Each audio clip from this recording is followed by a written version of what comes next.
Welcome to the Fantasy Football Prophet podcast, hosted by Craig Phillips and Jeff Torrey. Visit us at fantasyfootballprophet.com. And now your hosts, Craig and Jeff. Welcome everyone to the Fantasy Football Prophet podcast. I'm Craig Phillips, joined as always by Jeff Torrey. And week 4 is almost wrapped up now. Pittsburgh, Baltimore is just finishing up as we speak. Got one more game, Kansas City, Denver tomorrow night, but we're going to run through all of the games today. Most of them. I mean, there's some we're not going to probably talk too much about. But before we do that, Jeff, I just need to say something quick about, so your team in our main league is kind of just rolling right now, aren't they? Yeah, currently. Are you getting a little nervous yet that you're going to like dominate the regular season and blow it?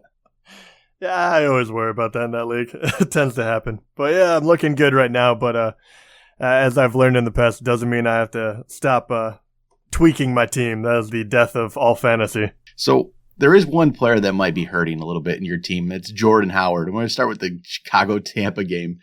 Chicago did everything right. Everyone looks great on the team except Jordan Howard. Any worry there? Yeah, well, a little bit. I mean, he did get 11 touches, which is usually pretty good. He tends to need the bulk before he really produces.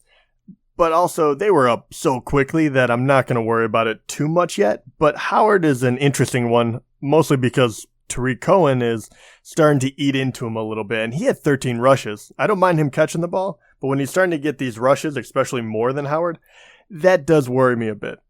Yeah, where did that come from? He hadn't shown anything like that this year. No. I mean, even we knew that he could catch the ball, but the way they used him against Tampa Bay was completely different. I mean, he really just stretched him. He killed him. Tariq Cohen was definitely one of the bright spots of this week.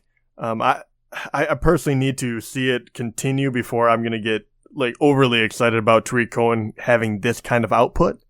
But he looked really good, so he's definitely I guess more than on my radar. He's definitely a guy that I'm looking at and wondering, can he continue to do this if Trubisky's not going to have 6 touchdowns all the time, but if he continues to play well, or if he starts to play well, I think that Tariq Cohen's will just keep going up and up. I mean, a lot of this was Tampa's defense is terrible. Trubisky's obviously not going to play like this very often, but he is better. He's definitely improved quite a bit. This isn't the same player from last year. And I guess there is the one player I found interesting that I'm starting to believe it could be sort of for real, but maybe not this level, but it's Taylor Gabriel. And it's only because he's been getting, every week I've been looking at the target numbers and he's always up there. Last week he had 10 targets. Before that he had I think it was 24 targets in the first 3 games. So they were definitely getting him involved, and then he gets 7 for 104 and 2 touchdowns. I don't think it's a fluke. I think they're trying to find ways to get this guy the ball. So that's, I think, a little interesting. He's more involved than Allen Robinson has been. Yeah, I think that's a very, very good point. And, you look at it, he's not, really that offense hasn't gotten off on the right foot. Today was definitely the breakout. But even before this, if you just look at his last 4 games, obviously the first 4 of the season, 5 catches, 4, 6, and then today 7 for 104 and 2 touchdowns. I mean, I like seeing that because it's not just one huge play. I mean, they're, like you said, they're trying to get him the ball. And I think they really do need more playmakers, because as much as I like to see Burton get in the end zone today, even he was buoyed by kind of one big play. And Taylor Gabriel has been the kind of the consistent, if you will. In the Tampa side, there's really not much to make from this game other than Fitzpatrick's done finally. That it ran out. I didn't think it would happen this quick that he'd lose the job, but he did. Winston's going to be the guy. I was going to say, do you think so? Oh yeah. I think that'll be interesting to see how they react, because that defense is so bad. Yeah, Fitzpatrick, this is always what he is. This is what he does. And he's going to have great games, and he comes back down to earth. So Jameis is going to be their guy. I really think so. And I guess I don't make much from the passing game in this one. Deshaun Jackson had another solid game. Evans didn't do very much. Godwin didn't do much, but this game was just out of hand. The interesting part, I think, Ronald Jones actually did get to play. Didn't necessarily look good, but Peyton Barber hasn't looked good at all either. So they're going to probably try out Jones again going forward, I would bet. You almost have to find out what you have in the kid and go from there. But it'll be very interesting because assuming that Jameis Winston does grab that job and hold on to it, you do wonder how that will affect all the wide receivers. Yeah, it's not going to be like it was those first couple games with Fitzpatrick just throwing the ball everywhere. I don't think we'll see that again. Yeah, I also wonder the one guy I kind of worry about the most. Obviously, Evans will be fine. But Godwin, he definitely had a good rapport with Fitzpatrick. Yep. So he'll be one that I'm watching to see if kind of falls off the radar if Jameis, takes the helm here. Yeah, that could be the interesting guy to watch, see how it goes. Let's see. Next game. How about Dallas beating Detroit by a last-second field goal? Well, that was fun to see. Yay. Okay, I have to just fanboy out a little bit and just what? Detroit, man. I watch them every week, and this is what they do to me every time. Dallas is not a very good team. I mean, Ezekiel Elliott is phenomenal. He is such a good player. I do not know how one player beats you, but he did it today. Hats off to him, but come on. Oh, it was painful. I mean, that was it. That was all. I mean, that was the entire Dallas offense. Detroit has to be the worst, I think, against running backs now this year through the first 4 games by far. So if you have a running back going against the Lions, just play him. So far, it's been really good outcome for you. And I mean, that's it for Dallas. There's no one else to play. That's it. The rest of the team is kind of garbage, it feels like. Yeah, you look at it too. I mean, Elliott is their top receiver, their top running back. Yeah, it's ugly. Beasley is the only. It's so sad to say, but Beasley might be the only guy worth having, and that would be much more of a PPR kind of deal. Then, well, for the Lions, they need to run the ball with Carry-On more. 9 for 55 and a touchdown when he did do it, and he looks pretty solid at times. They just need to make it. I don't know. Find a way to get him the ball more. Tate looked really good. He has games like this every once in a while. Galladay, decent. Jones, I think, is the one is suffering from Galladay here. It's definitely Marvin Jones is dropping off a little bit. Tate's not suffering from Galladay becoming involved. No, Tate and Stafford obviously have a good rapport with one another. 8 catches, 132 yards, and 2 touchdowns. He looked really, really good. And to be fair, with all 3 of these guys, they're definitely playable. Which one would you rather have out of the Tate, Galladay, and Jones Jr.? Because obviously, they will, every once in a while, each one is going to have their day, I should say. But which one are you going to want long term? I mean, if you just want a safe option, Tate probably. But I really think long term it's still going to be Galladay. I think he's going to take over and become the main guy here. And I think I'd rather long term rest of this season. I think I want, especially in standard scoring, I want Galladay. But if maybe PPR, if you just want to feel safe about your option, Golden Tate's probably the guy. Yeah, I don't know. Galladay just seems like he's something. I think there's something there, despite only 4 for 74. Yeah, but I mean, it's still 4 for 74. I mean, he didn't lay an egg by any, stretch of the imagination. He still did pretty good. And like you said, especially in standard. Yep. How about, this will be a real quick one. Green Bay 22 to nothing for Buffalo. Buffalo came down to earth after last week's game against Minnesota, which still now really doesn't make sense. It baffles me still. So you're just not playing any Buffalo Bill, even McCoy at this. I mean, I have a hard time throwing McCoy in my lineup. I'll be honest, I don't know what to do with McCoy. I have him in a dynasty league, and obviously in years past he's been wonderful, but I don't know if I'll be able to trade him. Yeah, it's especially in dynasty. You're gonna. Yeah, well, I mean, I don't know what I could possibly get for the guy. Bills are terrible, and they had their day in the sun, but man, I mean, it was right back to it, and there's nothing. Especially McCoy only getting 5 rushes. Woof. Yep. Just ugly there. And honestly, not much to make from the Green Bay side, I feel like, in this one. It's just they didn't have to do much. Except I think Aaron Jones is the best running back on the team. Yes, I was going to say, I think that is very important to say. I know we've been harping on it, but this makes me feel a lot better. I know it's kind of a weird game to say this about, but the fact that Aaron Jones split carries with Williams in his second game back, and he looked much better. You're talking about Aaron Jones getting 65 yards and a touchdown compared to Williams getting the same amount of carries for only 27 yards. You're starting to see the separation, and I think that will only increase as we move forward. And if Rodgers continues to struggle a little bit like he has, obviously he's a little banged up, and their offensive line is still kind of getting it together. I think they'll have to use Aaron Jones more and more in order to kind of keep everyone on their toes.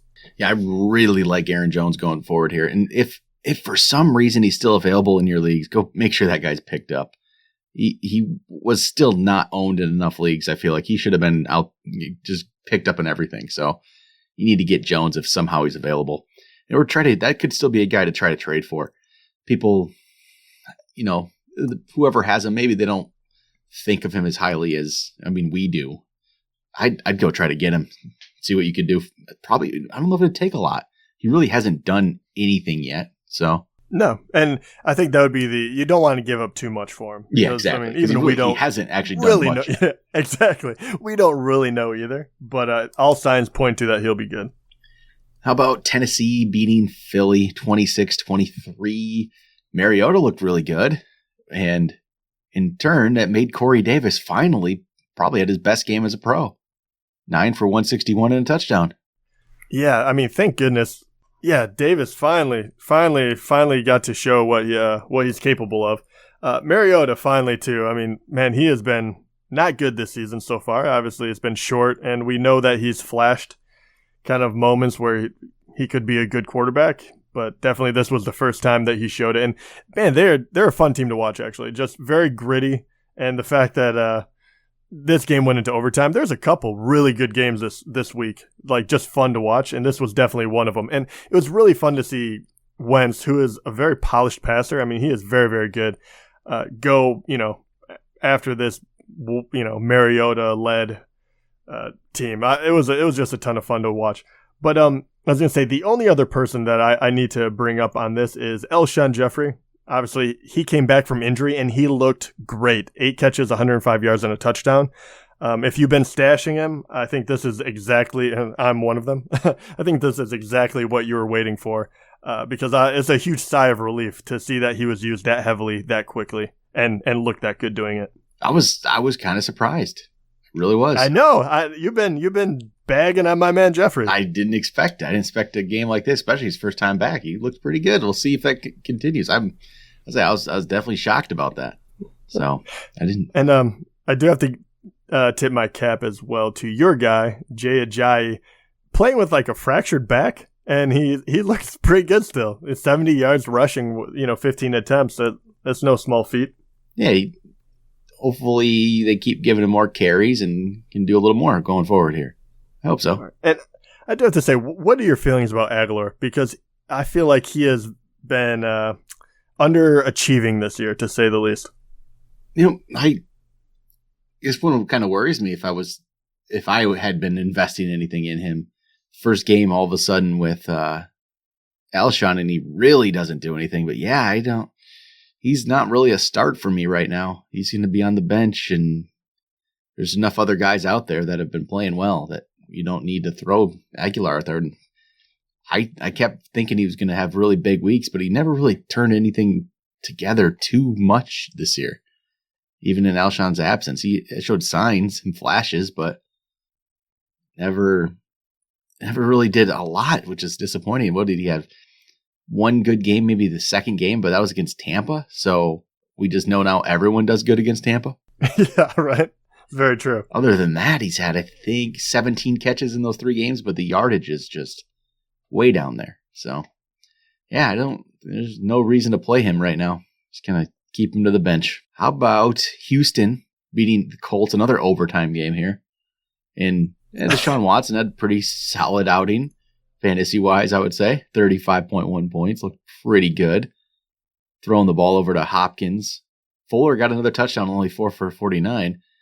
But whatever, was it Cutie? How do you say this guy's name? Kiki? Yeah, I believe it's QT. Kiki Cutie. His first game, rookie. He's been hurt. First game, he gets 11 for 109. Yeah, it's interesting. He's going to definitely jump up on everyone's waiver claims. That was really impressive, just the amount of work he got. You could see, especially for a rookie coming in, 11 catches is just, bonkers. He had more catches than Hopkins did, and Hopkins had 10. Yeah. Fuller did, I believe he did leave the game. He was hurt, so technically QT might have been playing that number 2 role. But still, talk about stepping up to the plate, and he looked really good. So he's definitely all of a sudden jumps, on my radar. He is going to definitely be a pickup if I can.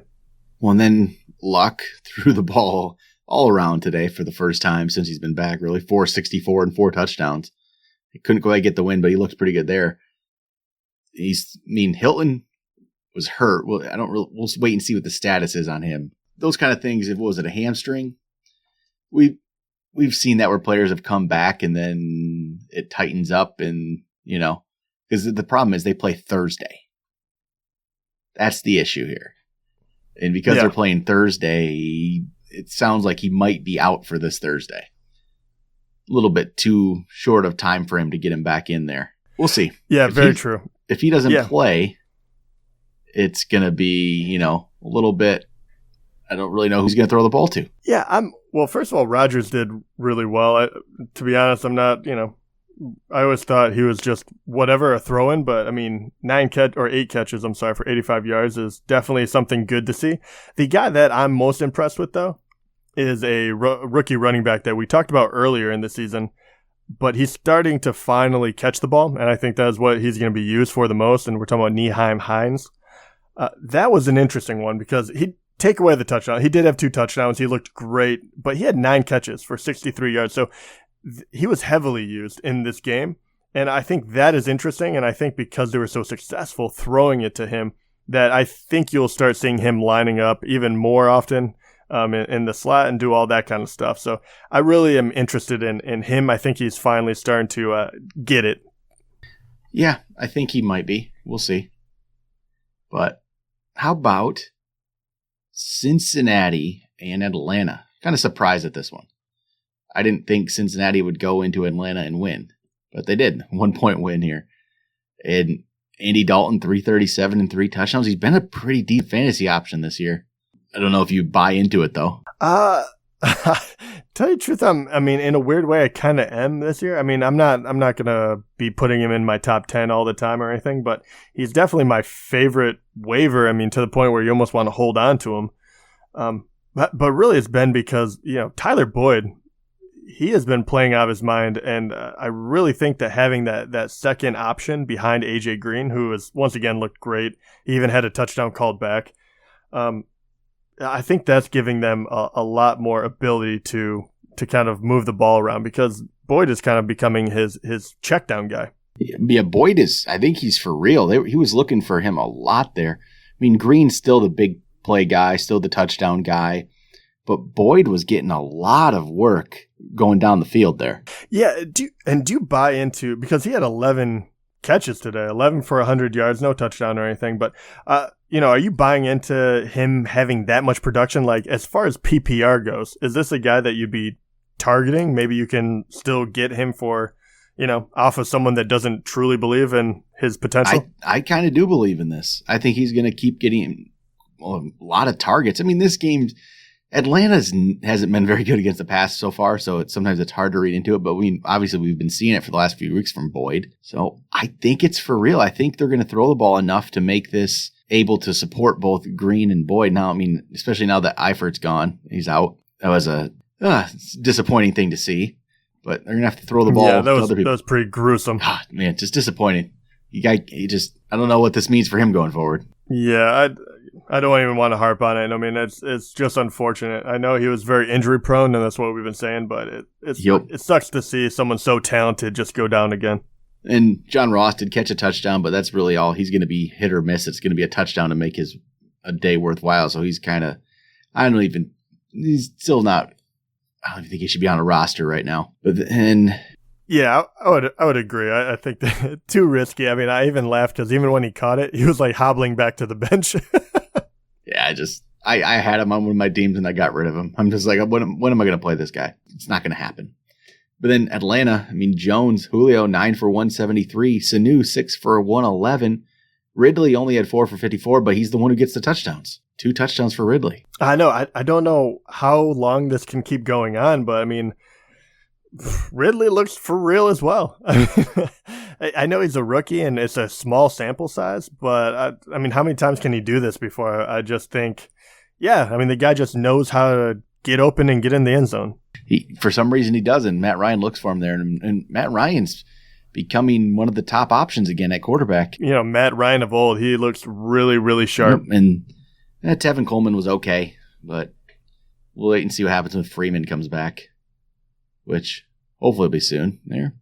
How about New England? That would be nice. New England beats up on the Dolphins 38-7. That's the New England we expected. But I liked it. Sony Michel, we've been seeing this, I think, last couple of weeks. As soon as he was healthy, they showed that they wanted to use him, and they're going to, it looks like. I think they actually have a running back that they're going to hand the ball off to, especially with Burkhead gone. It's going to be Sony Michel. Yeah, 25 carries. I think, the question has been answered, and it's very straight line, I feel. Michel will be the running back, that actually gets the rushes, and White will come in as the, pass catching back and third down guy. Both of them seem like they're going to be playable, though. So we're talking about Michel and James White. James White also 8 carries, 44 yards a touchdown. Plus he got 8 receptions, and that's really what you're looking for. So I think both are playable. What do you think? I do too. I definitely think they're both playable. White's proven himself at this point. I always hesitate with him, but how can I anymore? He's involved, and I think he should be played, especially like at a flex spot, especially in PPR. He's easily playable. But it does bring up an interesting point, though, because I know we even got a trade question to us a few days ago, but people are wondering, Michel White, which one would you rather have? Who is the running back to own? I want Michel. I think he's going to be getting, this is the kind of carries he's going to get the rest of the year. I really believe in games that they're up, they're going to try to run the ball. It seems like that's what they want to do right now, especially with the way they don't have a great receiving core right now. Gordon's just trying to get into it. Edelman will be back now. Hogan's done nothing. Gronk got hurt again. So I think they're going to try to run the ball. Yeah, I agree. I think that they're going to use their personnel in every possible way they can. You saw it too. They try to give Patterson a rush. It was all over the board. So I think they're going to get really, creative with their play calling. How about Jacksonville beating the Jets 31-12? Fournette, get the hamstring injury, flares up again, so they take him out. He's just been hard to, I don't want to, you can't call an injured player like a bust, but he's been a disappointment. Say that. Yeah. He just can't stay healthy. And, I would almost rather them just take him out and make sure he gets, healed in a couple of weeks than try to trot him out there. And, after 11 carries, he gets hurt again. But, I do have to say though, Blake Bortles, moving away from the Yeldon Fournette saga, but Blake Bortles actually did look good again. He's making good decisions, which is kind of his, was his main drawback. And, it was the Jets. So once again, kind of take it with a grain of salt, but I thought his top wide receivers, looked good. Keelan Cole kind of disappeared, but Moncrief and Westbrook definitely, showed up. Yeah, that's the game from Dede I've been waiting for. I knew he could do that, so yeah, there we go. Finally, that's why he shows up in my waiver wire list every single week. Finally, did something to show he belongs there, right? But look with the Jets side real quick. I don't want to play any of these guys. So no, I really do think the only person I'm interested in is Enunwa is still somewhat interesting to me. He's not an every week play, but I think he's worth having still. But everyone else, what happened to Crowell? I know he only got 4 rushes, but man, talk about disappearing. He's just not that good. I think that's pretty much it. He's just not that good of an NFL football player. Sorry, he's very average. That's it. How about Oakland beating Cleveland 45-42 in overtime? And Amari Cooper showed up. This is the Amari Cooper game. Every once in a while he shows up, not every game. Not next week he'll get 2 for 10. One of the most just frustrating players to own I can imagine. I don't own him anywhere, so I just feel like I can imagine how frustrating it would be for somebody to own that guy. Oh my, I think this entire Raiders team is just a team I don't like touching because, you talk about Cooper, you're absolutely correct, but you can also talk about Cook. Same way. You can also talk, Nelson, and even, Lynch has been consistent, completely fine with him, but, you just don't know how they're going to use him, and this was an overtime game and a high-scoring one, so I don't know how much of this you can really look into, but what do you make of Jared Cook? Because once again, people that like him are going to say, I told you so, and then people that like us will say, he'll flare up, but he will return to normal. Well, I don't trust it at all, but with how bad tight end is, I think he's a start every week because he does do this. He can have games like this, which a lot of tight ends can't. So Yeah, even though he might do nothing next week, I think he's a start every week from now on. I think he has to be. The position's it's not deep at all right now. No, it's really, it's really, really bad. And I just want to make this point especially. Tight end is definitely someone you can, if you didn't pay high for, you can definitely stream, because listen to who the top tight ends this week were. Jared Cook was number one, then George Kittle, which we'll, get to, Trey Burton, Zach Ertz, and you're like, oh, okay, that makes sense. You have those four. We've been talking about them. After that, though, Darren Fells, Eric Ebron, Jeff Swam, Tyler Eifert, who got hurt, Cameron Brate because O.J. Howard went out of the game, Antonio Gates, and then Jimmy Graham finally. Yeah, it's all over the board. That is incredibly difficult to try to figure out who's going to be where. And I realize Kelsey hasn't played yet, and Gronk was a little banged up, but still. Yeah, it's just it's a terrible position right now to figure out. So hopefully you have one of the guys that's really good. I don't. I have let's see here. Njoku is my tight end. I'm just holding on because I don't know where else to go. He had 52 yards today. Hopefully it keeps getting better with Baker. So Hyde had 22 carries again, 82 yards, a touchdown. He's been extremely, pretty good there. But Nick Chubb, he bust 2 long touchdown runs. Yeah, he only. I laugh because I know people are gonna scream that Chubb should get more playing time, and he does. I think he's a very talented young back. Obviously, we liked him coming out, but Hyde's got a stranglehold on this thing. Don't get any crazy ideas, people. It was only 3 rushes, and he had 105 yards and 2 touchdowns. It's pretty crazy, but Hyde is still going to be the back there. If Hyde ever went down, Chubb's going to probably be a pretty good play, but we've known that for a while, and that's why he's owned in a lot of leagues because of that fact. Just saying, don't go pick him up right now thinking you can use him, because you can't. He needs an injury to be able to do anything. And the receiving end, Landry, I thought would be a little better than this, the way it looked with Mayfield last week, 4 for 34, but he did get the touchdown to make it worthwhile. Callaway, 3 for 54. 1 was off just pretty much a big pass play. And Duke Johnson got involved a little bit again, but as much as they scored their 42 points, you'd think the pass game would have done a little more than this, at least the receivers. But there really wasn't much there. No, and they really did spread it out equally. But overall, I do have to say, I know people are expecting huge things from Mayfield, but I thought he actually looked pretty good in his first start. There's definitely jitters, but to come out here and play the way he did and get almost 300 yards and 2 touchdowns, even though he had 4 turnovers. But yeah, I think he actually did look pretty good. And I do expect those numbers to continue to climb, especially for Landry. I think 4 for 34 it will be low. So how about Seattle beats Arizona 2017? Russell Wilson, not much there. He's going to be one of those major disappointments this year, it looks like. Yeah, I don't know how he's going to be able to turn this around with the wide receivers he has right now. I'm not real sure, to be honest. Then Chris Carson's out for a late inactive.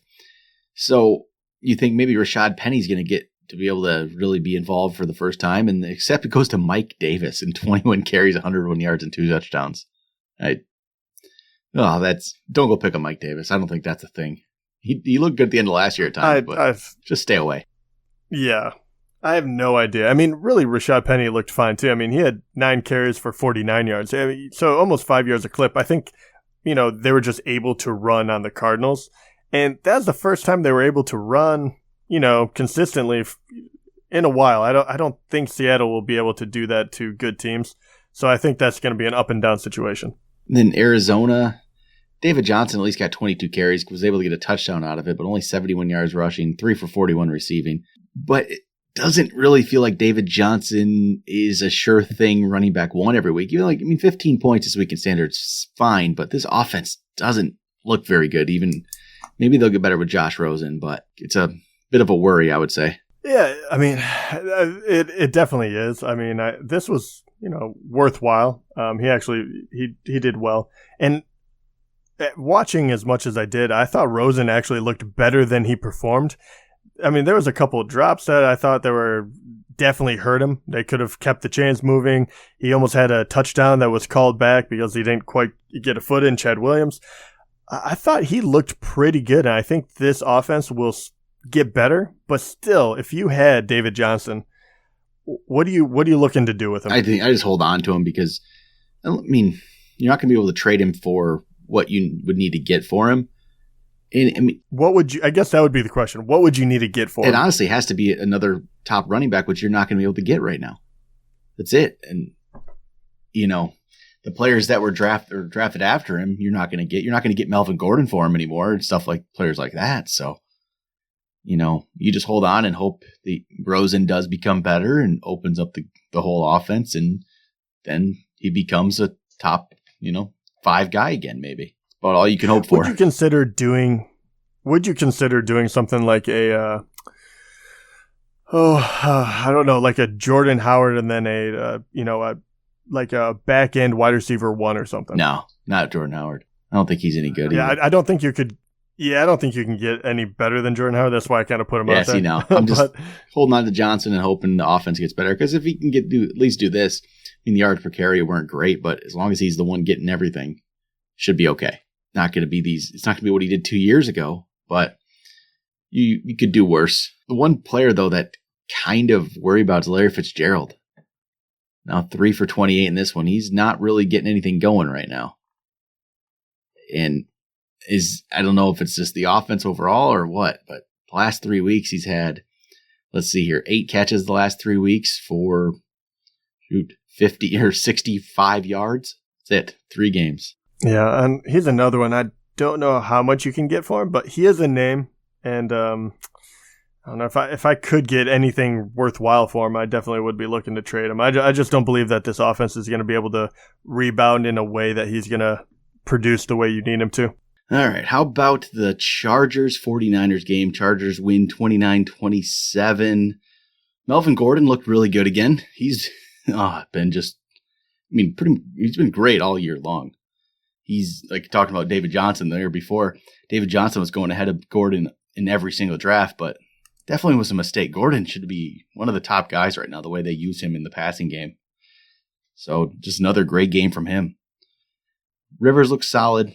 Keenan Allen's not really playing up to last year's levels yet, but I think he'll be fine. He had a slow start last year too. He should be fine. And then Mike Williams didn't really do much after last week's 2-touchdown game. People were really starting to say to start Mike Williams and put him in there right away, but I guess he's still not quite there yet. Not an every week start. Only 1 for 15 today. So would you trust playing him? How would you? What would it take to actually be able to start him right now and feel comfortable with it? I think it's I don't know. I mean, you're going to play matchup. You're going to try to figure out, what looks good. But really, it's going to be more of a flex position, and it's more about what the other guys and what position they're playing and how they're doing. I think it's going to be more of who has the hot hand deal. I don't fully trust him yet, but he does have a really high ceiling. So depending on who else I have on my team, that's really what it's going to come down to. And then San Francisco, CJ Beathard was okay. Really? Probably about as good as you could hope for. Fine, actually. Really, yeah. He did better than what I thought he was going to do. We'll put it that way. And I think Kittle is going to be the one that is able to sustain how he's, a level like this. Because he played pretty well with him last year. That's where we first started to know about Kittle. This isn't a surprise, but the rest of the team, there's really not much going on. Matt Breida, I think, is still going to be the most valuable running back just because of his pass catching ability as well. And other than that, though, the offense isn't, this is probably best case scenario this game. And then there's still not a lot you like other than Kittle. Yeah, Kittle still looks really good. He actually had his best game this year with, Beathard in there. So the fact that he got the long touchdown is great.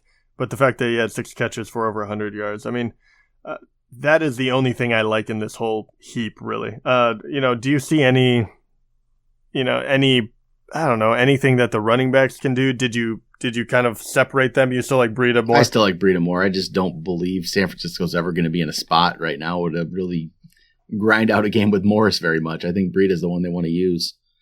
And so he's going to always have more value. And it's going to be hard to even know when Morris is going to have value in a game. So it's pretty hard to start the guy. Yeah, and to be honest, I'm not even that big. I think this hurts Breida a lot as well. Yeah, so the whole offense, besides for Kittle, is kind of just off my radar. So how about Saints beating the Giants 33-18, and Alvin Kamara is pretty good. My MVP pick is looking really good right now. Yeah, he's been really, really good this season, and I don't see any way that's going to stop. Mark Ingram coming back next week isn't going to change it. I don't think it's going to. It might even help him having another guy out there. It's not going to hurt him, that's for sure. He might just take away 1 or 2 rushing touchdowns periodically. Yeah. Were you surprised Breeze had a very low game for his standards. Does that worry you at all? Yeah, a little bit actually, because with Ingram coming back, you can see how they'll go back to how they did things last year. And the running game was getting all the touchdowns, and Breeze, while he was still good, from a football perspective, fantasy-wise, it didn't really translate, which that could happen. You might not see these numbers you saw from Breeze the first couple of weeks. It's going to drop down to last year's levels. Maybe it's still a top 10 guy, but not top 3 guy like he's been. Yeah, I think that's a real concern. It's very true, and kind of why I think we still had him in the top 10 going into this season, but why we were kind of worried about it because we weren't sure how it was going to play out. But watching Kamara get 19 carries and just destroying New York, and to think that you're going to have another talented back like Ingram there, I don't know. It'll be interesting. Yeah, Michael Thomas had his worst game of the season, 4 for 47, but it's fine. That's just he had too many catches for the beginning of the year. He had to slow down at some point. Yeah, I'm not worried about him. He's looked spectacular so far this year. Yeah, with the Giants, Shepard led him in receiving with 10 for 77 and a touchdown. I think you can play him every week at this point. He's involved quite a bit, especially when Ingram's hurt. He's going to definitely be involved. Yeah, and man, what do they have to do to get Beckham back up to where he was? Because they're trying to give him the ball a lot, but the fact that he's averaging less than 10 yards a catch, in this game, and then they even try to give him a rush. At this point, what do you think about Beckham? I'm not sure. It's hard because this offensive line really is poor, and Eli doesn't have much time. So all of these passes are short. Everything they got to do is short, and it's not giving Beckham a chance to really get open and, do anything with it. I think I'm not concerned about, because he's still going to get plenty of catches and be fine, but it's not. The big plays aren't really there right now. They can't open it up. I guess they really have to get that run game going even more. Barkley's fine. Barkley's going to get a bunch of catches, and he's going to be great every week.